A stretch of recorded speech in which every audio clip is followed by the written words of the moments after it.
उस समय वहाँ उपस्थित पशु पक्षी जीव जंतु सभी को अपूर्व सुख की प्राप्ति हुई। अनेक वर्षों तक जप ध्यान पूजा पाठ और दान धर्म करने से भी जो मनुष्य लीलाधार की अद्भुत छवि को न देख पाया था, वह भी देखने का सौभाग्य पाकर अपने को धन्य कर लिया।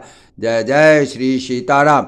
इसी प्रकार श्रोताओं के मध्य बैठे सनत कुमार जी ऐसे प्रतीत हो रहे थे जैसे स्वच्छ जल कुंड में खिला हुआ कमल पुष्प। उनका मुखमंडल और पूर्व तेजस्विता से अवलोकित हो रहा था। उनके सम्मुख बैठे नारद जी चुप रहने वाले न थे। वे बोले, हे श्रेष्ठ ऋषि, श्रीमद् भागवत पारायण सप्ताह पारायण को यदि आप हमें सुनाएं तो हम श्रोतागण पर स्वयं आपकी महान कृपा होगी।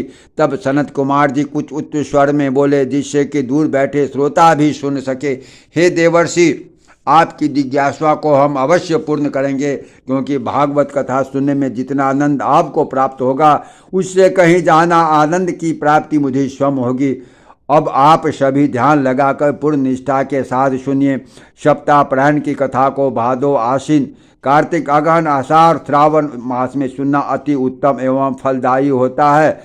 श्रोतागणों को निश्चित ही मोक्ष पद की प्राप्ति होती है, इसमें कोई संदेह नहीं। किंतु सप्ताह पारायण कराते समय नगर ग्राम और अपने मित्रों को अवश्य आमंत्रित करना चाहिए। जाति पाति का कोई भेदभाव नहीं करना चाहिए।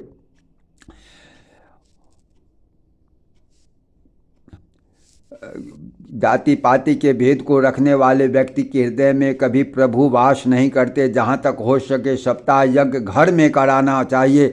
यदि उसी स्थान न हो तो मंदिर बाग बगीचा अथवा किसी स्थान पर सप्ताह पारायण का आयोजन करना चाहिए,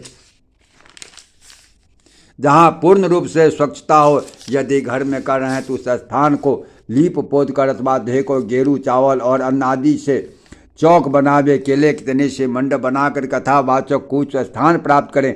श्रोतागण को भी यथा योग्य आसन दे। कथा आरंभ होने से पूर्व ध्यान स्नान से पूर्व निवृत्त होकर जाएं और पूरी श्रद्धा एवं भक्ति से एकाग्रचित्त होकर कथा का श्रवण करें।